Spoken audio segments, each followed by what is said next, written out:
Hello QACI community, I'm here today for our Principals Blog talking to Flynn and Carmen about an exciting project we've got between QUT and the Institute of Health and Biomedical Innovation and the students at the Queensland Academies.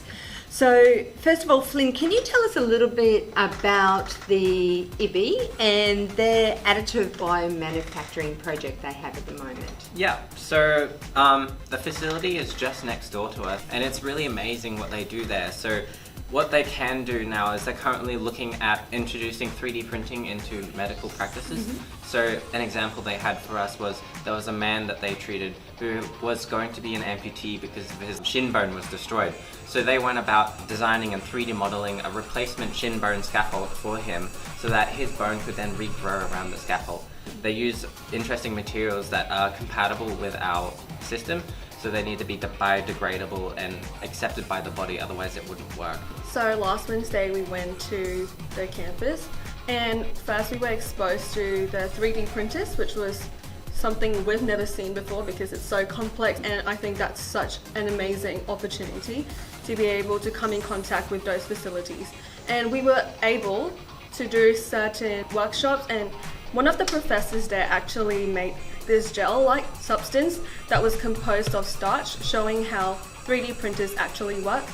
And we tried to make something out of the gel-like material and we found that we can't do it. And it really shows how 3D printers function and how humans can't be that precise and how important we need those machines and mechanisms to actually work, because the precision is really important when it comes to, as Flynn said, scaffolding.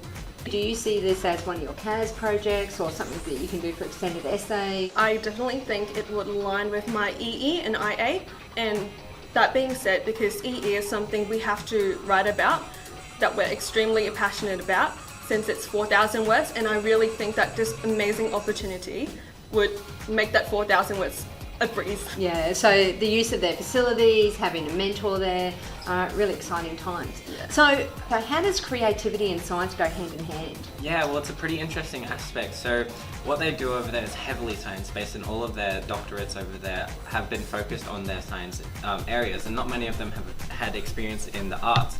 So they find it that when they are working, they lack the creative potential to look outside of the box sometimes. So then they decided that it was a good idea to involve some of the arts into their work so that they can get that second perspective on things. So what they have done over there is they've introduced a residential artist, and it was really interesting that they showed us some work of theirs that they had displayed on in the lab.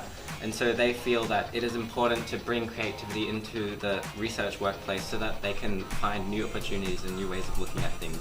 So it sounds like a really exciting opportunity for us to keep working with IBHI and our QACI students into the future. Project's just started, so looking forward to see what comes out in the future.